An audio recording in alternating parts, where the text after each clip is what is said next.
Boom! What's up, folks? Danny Boy, Bill Corpus Crispy with you on a Monday. How's it going, Bill? It's going well. How are you? Getting off an incredible weekend. I slept a lot on Sunday, but that doesn't mean I missed the madness because I totally caught all of it, right? In any case, no, it was great. It was great. I Good. rested a lot. I also worked. It was fun. And Yeah, no, and I caught some big time college basketball. Yes, and we'll talk about that in a moment. Welcome to 490. What are we on? Six 496, yes. of the Sports Insanity podcast on the Sports Insanity Network. We got a lot to talk about today. We got March Madness is living up to its name right now. Yes, it is. Crazy. We we got the big news out of Seattle, and we also have a to discuss about from Jake Marsh of what are the top 10 sports days of the year. So all of that, before we get to anything, there's a two shout outs I'd like to give. Right? One is to my parents, because today they are is their 35th wedding anniversary. Congratulations. 35 years is amazing. They've been married 35 years. So mom, dad, happy anniversary. Love you guys. Yes. And you're the example of what a good marriage should be. Hmm. Yep. Love, trust, and raising good kids. And as my dad says, a sense of humor. And a sense of humor. Exactly. Gotta have a sense of humor Yeah.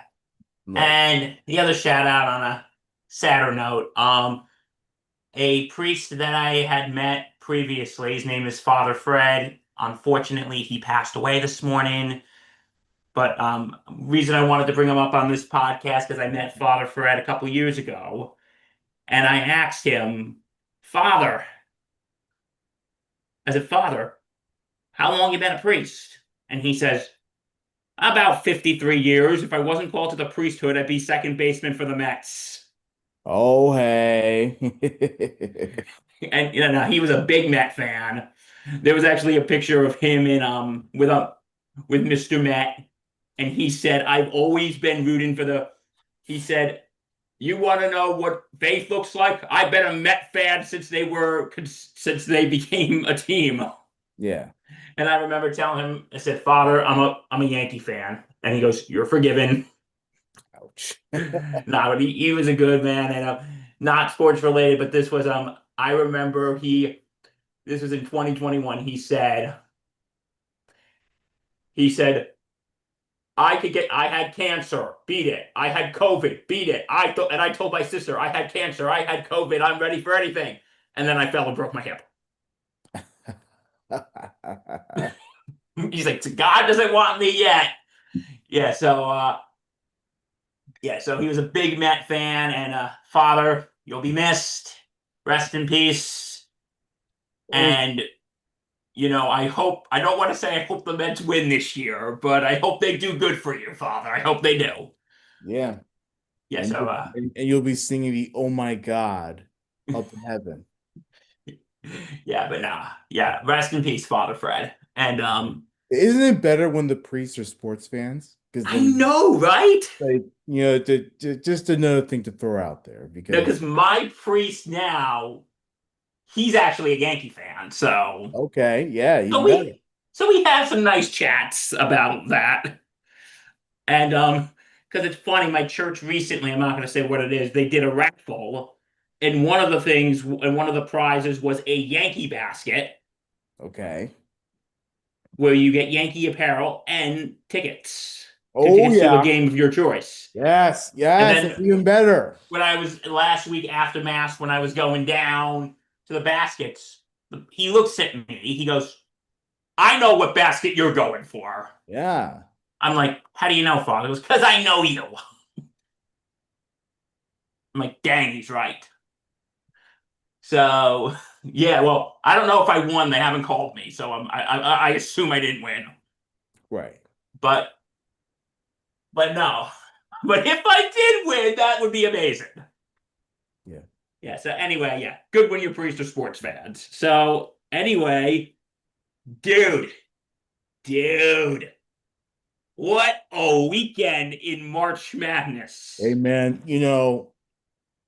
and obviously, look, the teams that should win, they won. But the it was still wild because a lot of these games were closer than I thought they would be. And then, of course, we have the upset. No, it was great wall-to-wall basketball. It was, you know, awesome to see the excitement, the energy from these players. It was all of it was great, Bill. 100%.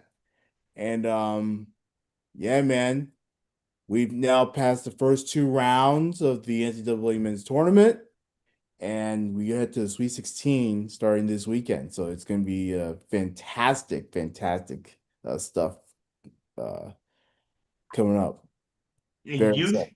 yeah, but you know what? It's usually because I think like that first weekend is usually the best. Yes. And so this week we had some pretty damn good upsets. Hmm. In the words of my dear friend over here, embrace the chaos. Don't you just love it every single Chaos, time? baby, chaos. Yes. Who doesn't love chaos? Do you love chaos? Embrace the chaos, broski. Embrace all of it. It's the best part. Chaos. So, the big one, Texas, number 11 seed Texas took down number 3 seed Gonzaga. Hmm. Huge. Bro, wasn't that awesome? Yeah. That was such Yeah. wow. Yeah, I mean the cool part about that was the fact that, of course, Texas, they pulled away very late and they had that big time three-pointer at the end. It was just a tremendous, tremendous stuff. They played Gonzaga very well defensively, offensively. They just kept hitting their shots. It was just absolutely, absolutely stellar to watch. And Gonzaga, they fell short pretty badly. Like it was rough to watch. And of course, everyone thinks, oh, 11 seed, they don't get past the Sweet 16. Well, they just did against the 3 seed. So suck it. Yes, they took down a 3 seed and down goes Gonzaga. Down goes Gonzaga. Yeah. So that was fun to watch. Um, Other upsets of note, you have the Iowa. This is even bigger. The Iowa um, Hawkeyes, they beat number one Florida, which is insane to think about, bro. Oh, it is. You know? Number 9, Iowa beating number 1, Florida. Down go the Gators. Yeah. How about Alvaro Figueres at the end for that shot that he made? It was incredible. That gave Iowa the lead, and then of course the defensive stop at the end for Iowa to officially seal the victory. That was so much fun to watch. Um, they were pretty much neck and neck throughout the second half. They were pretty much neck and neck. It was awesome to watch, and just to have that moment for Iowa was incredible. So they get to move on to Sweet 16 as well. A number one goes down, Bill. I know, right? Isn't that That crazy? is crazy. And of course, Florida, they were one of the favorites to go to Final Four at the very least. So it was shocking to watch. But of course, we love Cinderellas. We love the nines being the ones. It's always great. It's always great.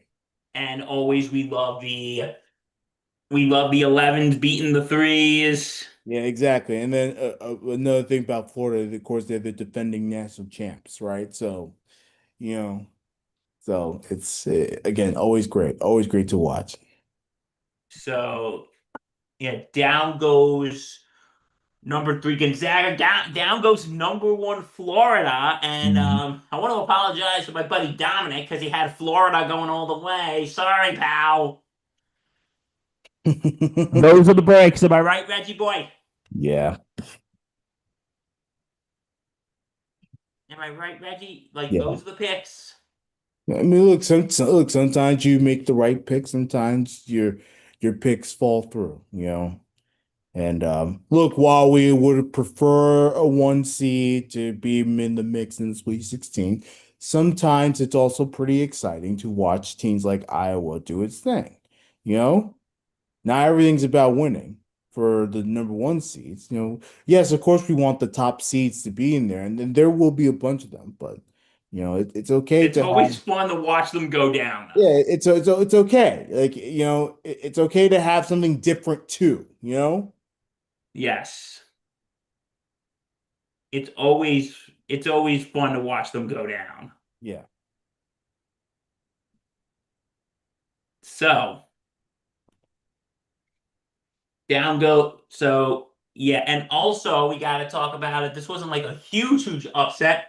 St. Yeah. John's, that dude, the buzzer beater. Yeah. Dylan Darling, I think he only had 2 points in the game, but the 2 points that really mattered. Um, the 67-65 final score for the St. John's Red Storm over Kansas, and St. John's first time since 1999 heading to the Sweet 16. They had to get to the Sweet 16 this time around. And look, look, a lot of us New Yorkers don't expect much from St. John's. Of course, we want them to keep going. We want them to go to the Elite Eight. Maybe a Final Four appearance would be nice too. That'd be great for New York, the New York college sports scene. That doesn't really get much, but they had to at least get to the Sweet 16 after a very disappointing run of the tournament last year, and they were able to get that. So congrats to Rick Pitino and company for finally getting the Johnnies back to the Sweet 16. It's always great to have a local team. Of course, I'm not local anymore, but still, yeah, You're local at heart, bro. You're local at exactly, heart. exactly. And from this post I saw, Rick Pitino made the Sweet 16 when he was in Providence, in Yep. Kentucky, in Louisville, and now St. John. He is now, according to Sam Block at the Block Spot, he is the greatest coach of all time. It might not be close. No, we love Patina. Patina. I mean, I don't know about that, but we But love Patino. but you know what people are going after poor Rick Pitino for? Yeah. His reaction. For If what? you saw Because after the because after the buzzer beater, he was silent. Like, yeah, because he wasn't like he was like people going, come on, dude, you just won. Like, come on. the business as usual. Nah, like you'll celebrate in the locker room, which he did. He was very happy in the locker room. That's the type of guy Rick Pitino is. He's like, yeah, we won, good, but I'm not gonna celebrate on the court. I'll celebrate in the locker room. Exactly. Let's have a nice celebration in the locker room. Like, every coach does that. Like Greenberg won't. You tell me a coach that isn't serious at the end. They're trying to congratulate the other coaches, you know? He has a level of class. Yeah. So I don't want to hear that nonsense. He's fine. And you know what? And they play Duke on Friday. Yeah.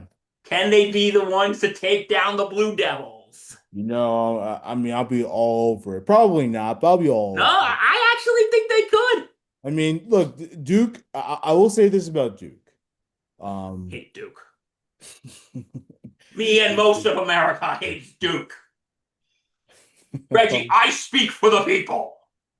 I will say this about Duke. Of course, an easy ride in the second round of the tournament. First round, that was pretty rough to watch for Duke. So maybe we get first round version of Duke. Again, a much better team. St. John's is a way better team than TCU. But, you know, maybe we get first round version of Duke and the Johnnies win again. I don't know. It's a tough ask. Duke's a top seed for a reason. So, like, Um, yeah, absolutely. It's like Duke is Yeah, so it's gonna be a good game. I'll tell you that. It's gonna be a good game on Friday. Yeah, man. I want St. John's to win. I want to see Duke go down. Yeah, That would be a well, we all do. Yeah. because what do I say, dude? When Duke loses, who wins? America. America. When Duke loses, America wins. And go America, baby, go America. Yeah. Um, My country, 'tis of thee. Let's do it. Let's come on, come on. Let's go, Johnnies. Let's go. Let's go. Let's take Duke down.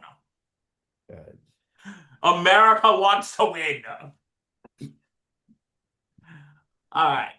So, the other scores of note, Iowa State. This really isn't that shocking, but a tough one for Kentucky. They beat Kentucky 82-63. They were actually very pretty much neck and neck in the first half. I think the Kentucky only trailed by one, but they gave up in the second half, and it was a blowout since. This is Kentucky's worst loss in the tournament since 72.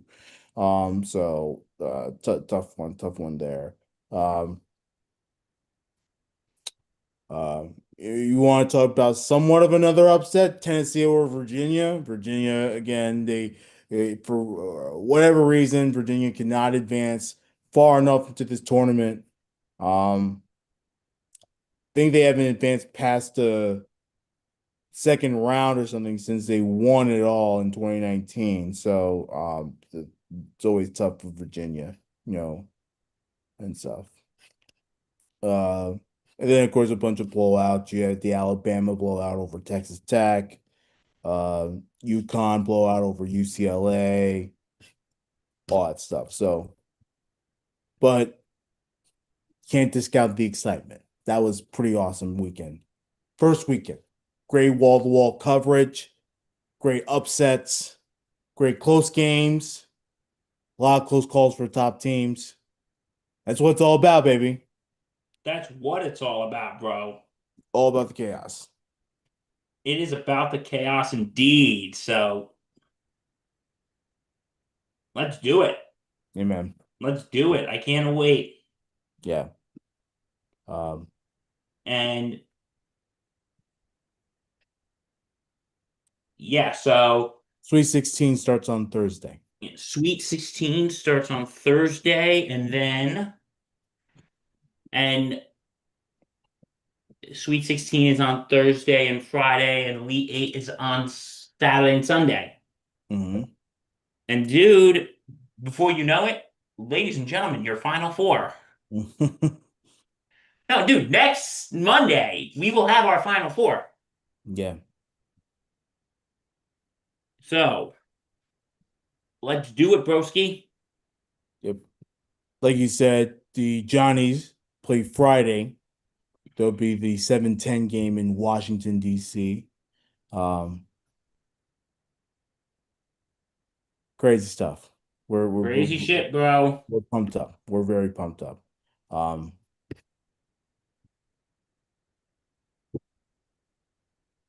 All right. So anyway, moving right along, we got some NFL news. yeah, man.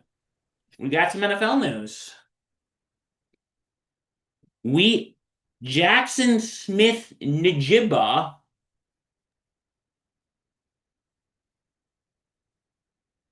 Jackson Smith Njigba of the Seattle Seahawks just signed a deal.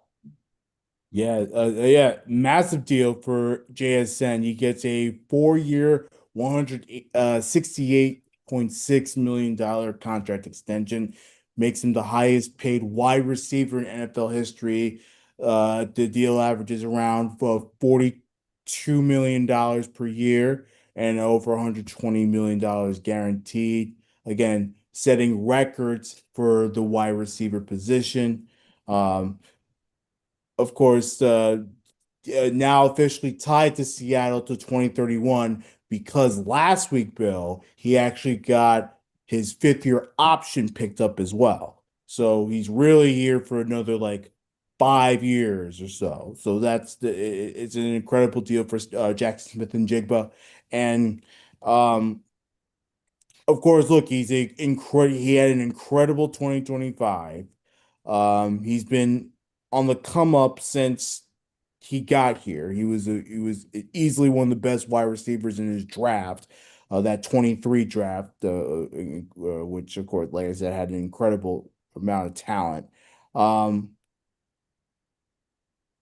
and yeah, man, look, he set career highs in receptions, receiving yards, and he made his first All Pro in 2025.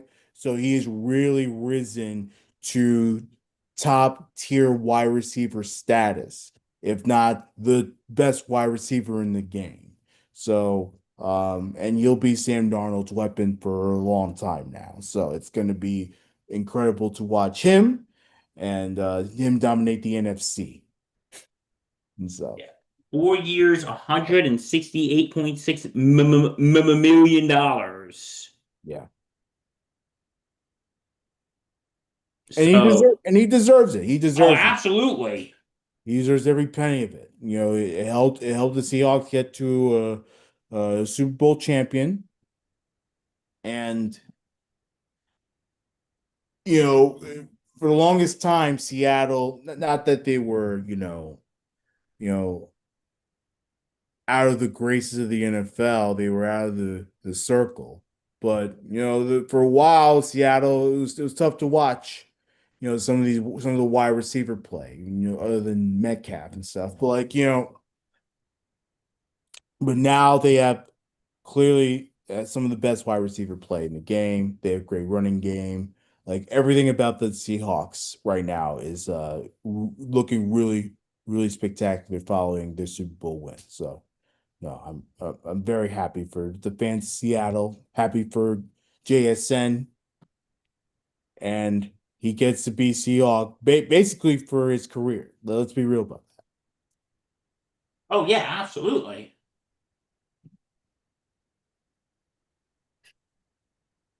Absolutely. So that's where so yeah, Jackson Smith and the Jibba staying in Seattle. Amazing. that. Mhm. Darney's got a weapon. Not like any of the weapons he had when he was a Jet. Sorry, broski. Yeah, Robbie Anderson. I don't know how you feel about Robbie Anderson, but he was that was his favorite target there. Nothing like Jackson Smith and Jigba, but still, he had somebody. At least not like he didn't have anybody. No, I agree. I agree. He's doing. I think we'll be. Yeah. I think now Seattle's going to be good. I think. I think Darnold's still going to have his weapon, which is a good thing. Always good. Now, yeah. So anyway, now okay. I found this thing online from a guy named Jake Marsh, Okay. and he listed the top 10 sports days of the year ranked. And I'm gonna go through them, and you tell me and we're gonna go if we agree or disagree. Sound good? Sure. Okay, number 10, Thanksgiving Eve of Feast Week, which is college basketball. Number 9, and that's this week, Major League Baseball opening day.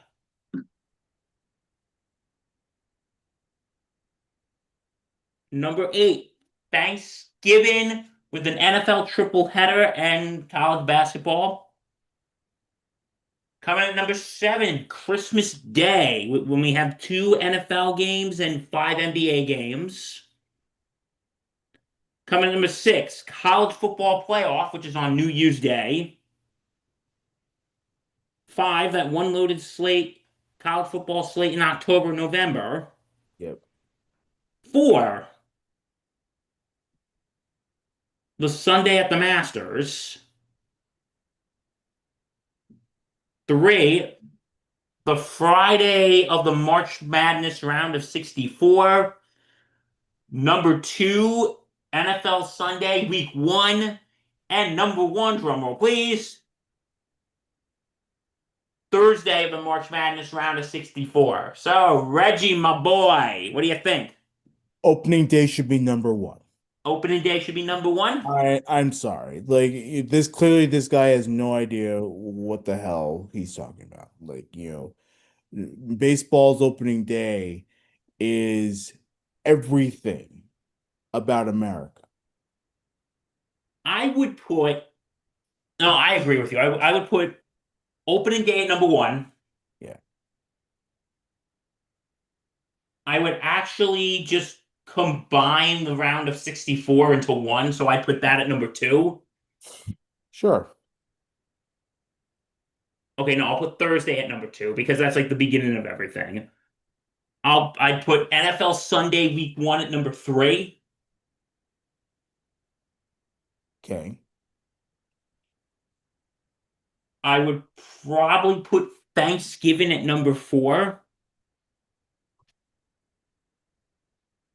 And number 5, I'll put Christmas Day at number 5. Actually, no, you know what? College football playoff at number 5.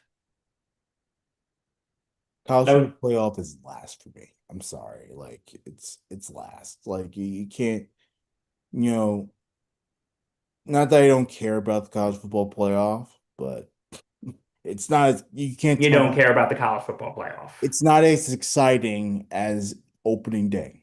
No, no, no, I agree. That's why I think opening day is number 1 Opening day because is number one. You you know, know what that I love when they have those little those memes that you see. It's either on for day 1 of the March Madness tournament or opening day where it says, "Please excuse me for lack of productivity. Today is opening day, or today is opening the March Madness tournament." yeah, You know what? Can we just make opening day a holiday? it should 100% be a holiday. Yes, Oh, 1,000%. just like the day after the Super Bowl. Super Bowl Sunday, by the way, is number two for me. I don't know Oh about yeah, I don't. Oh, sorry, I was only going off the days he put, but no, no, no. Let me rearrange that. No, I would put Super Bowl Sunday at 2 as well. yeah, because um, of course, we all know the Super Bowl is not for real NFL fans. It's for the casual viewer or the people that don't watch football. But it's still a football game. It's a massive football game, and it's a massive event. And no, it's an exciting day. All day long, I get very excited for the Super Bowl. So Well, because you know what it is. I think it is with this guy. I think maybe he didn't put Super Bowl on the top 10 list, which now come to think about it, which was ridiculous. yeah, it's horrible. Like I think How do you not include? maybe How do you not include Super Bowl Sunday? because I think maybe, and this is my thought, Reg, maybe because he was thinking, and you just said it. A lot of people nowadays, the Super Bowl is not really it's a game, it's a football game, but a lot of people don't really watch for the game. They really watch more for the commercials or for the halftime show. Yeah, the non-fans, exactly. But it's still an event to look forward to. Then it's a sporting event. That's just me. No, it is an event. It absolutely is an event.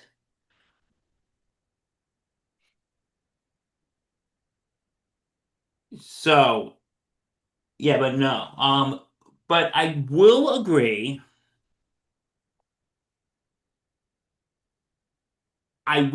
though about March Madness though, because as you all know, I was in AC last week and I was there for day 1 of the tournament. This guy going to Atlantic City watching the tournament. Yeah, look at me, dude. I'm moving up in the world. I'm moving up in the world, broski, aren't I?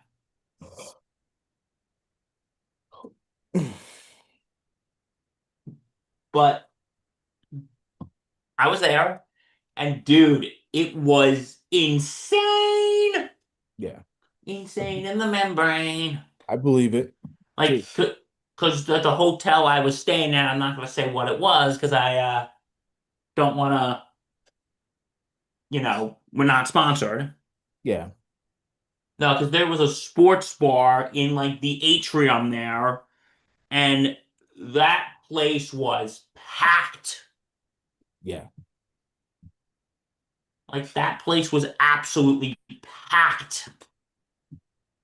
So yeah, no, yeah, yeah. You know what? Yeah, Super Bowl two, March Madness at three, and opening day at one. yeah, Because there's something about opening day, bro. There really is. yeah. No, like it's first of all, it's a sign of warmer days to come. That's one thing. Um, and look, the start of the baseball season is always pretty exciting. Obviously, we got a nice dose of it for the with the World Baseball Classic, but the is a incredible, incredible time of year when you have baseball in our lives again, you know? And look, maybe it's because I grew up in a baseball town that, you know, baseball's that much more important. But understand that, baseball means a lot to America, whether people want to admit it or not. And it's an exciting day when it starts. It is exciting when it starts, dude. Yeah, just why do we have to have the game on Netflix though? I don't know, man. Like, you know how I feel about it. Oh, you know how I feel about it. You know, it's a disgrace that the game's on Netflix. It's a disgrace that we can't listen to our local announcers. Um, but it's whatever. Like, it's whatever. No, it's whatever at this point. But no, listen, I'm not the biggest fan of Michael Kay, but still, I'd rather hear him than the It's Matt Vasgersian on the call. I mean, and we love Matt Vasgersian, but no, I want to hear my guys. Like I look forward to the yes announcers. I don't look forward to starting the season with Matt Vasgersian. You know, I'll listen to him on Sundays when he's on NBC. no, I'd rather hear, it is opening day here in San Francisco with David Cohn, Paul O'Neill. I'm Michael Kay. Yeah, I'd rather hear that.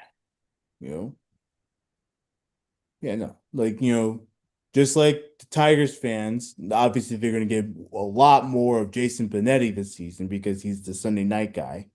But I would be certain that if this were the Tigers situation, they'd be pissed off too because they want to hear Jason Benetti. You Oh, know, absolutely. So, yeah, so those are the top 10 sports days, and opening day is coming up. Reg, here's something I totally forgot about. I want to get your thoughts on this. Did you hear what Cam Scatterbo recently said? um, not really. I heard something about it. I'm not. To be honest, I don't know now. Cam Scatterbo was on a Bring the Juice podcast, and they asked him about CTE, Right. and he said it's an excuse. Well, did he get a lot of backlash for that? I mean, like, Yeah. here's my thing. Cam All right. Scalaboo is a tough son of a gun. Like, and he's a young player who obviously doesn't know any better yet. How about you just let the guy be free and do his thing? Obviously he's gonna have CTE at the end of his career. When he dies, he's gonna be checked for it. You know, like, but I don't know if I would necessarily get at him for that. Like, it's really not that serious. Well, what do He you also, think? what do I think? Yeah. Well, he also said that asthma was fake. See, that's bullshit because I have asthma. So that's bullshit. Um, He said people suffering attacks are just literally breathe air. But he doesn't know what asthma feels like. Now, I know people, aside from you, Reggie, I know people who have asthma. Yeah, My father has asthma. it's a very real thing. People have rescue inhalers for a reason. It doesn't just happen. Like so that part I will definitely push back on. For those of you who don't know what CTE is, it's chronic traumatic engo, some medical term that Yeah, was written by people who are smarter than us. yeah. Essentially, it's a brain injury that you sustain from getting hit a lot, right? Whether you get hit in the head or you know all that stuff. Like it's repeated blows to your body, essentially. And like I said, you get this horrible, horrible, horrible uh issues with your brain. You suffer from depression and mental health disease, forgetfulness, like all this stuff. Um, I mean, a lot of science has gone into CTE for a very long times, and it's a very serious injury, not just for NFL players, but just players in general, hockey, all these players. Uh, it is something to definitely look out for. If you ever watched the movie Concussion, it's with Will Smith. It came out about 10 years ago. I Uh, haven't watched it, but I know what you're talking about. yeah, so this doctor who's trying to find all the hidden issues with the brain and all that stuff, all these concussions, everything. If you ever watch that, that is a perfect movie to watch to learn about all these different type of brain injuries that these NFL players suffer. So, um, but yeah, man, I don't know if I would necessarily um get on him too much for that. He's a young player. Just let him be free. Let him celebrate the fact that he's playing football. And then when he gets older, he'll be humble. My two Yeah, cents. but I think because listen, I think we can all agree here is it's pretty serious. CTE. Yeah. Barry's, I mean, Junior Seau.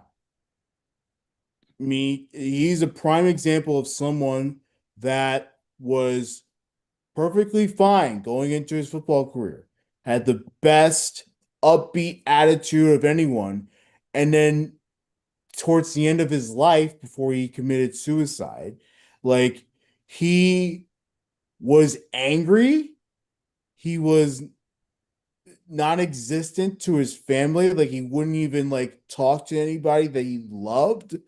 Like he really turned into a guy that was just pure evil. So it's tough. It is a very tough illness. Oh, it is a very tough illness. Yeah.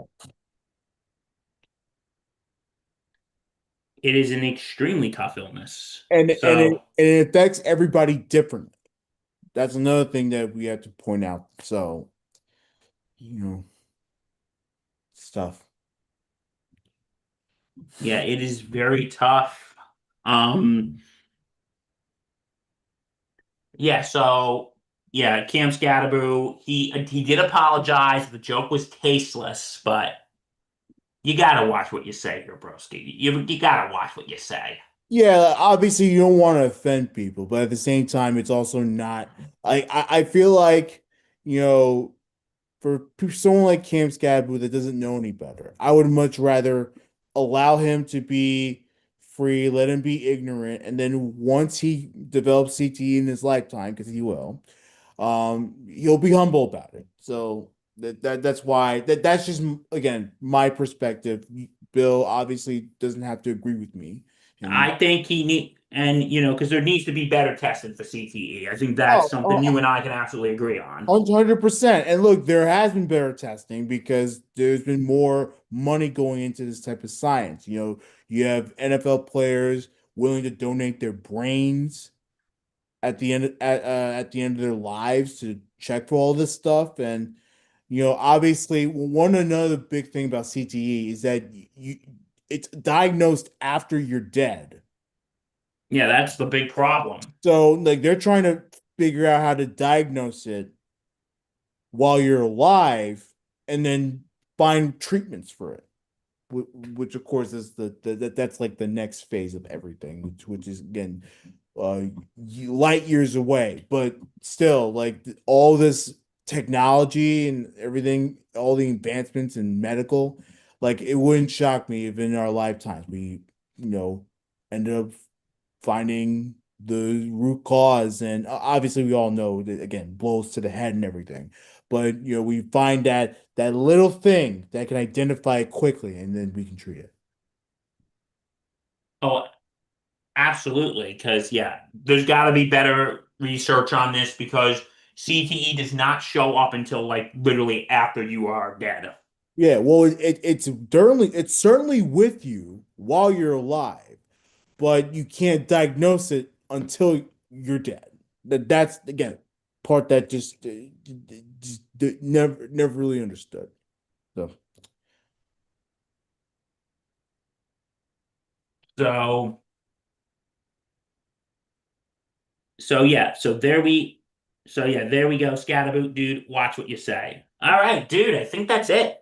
yeah, man, good shows.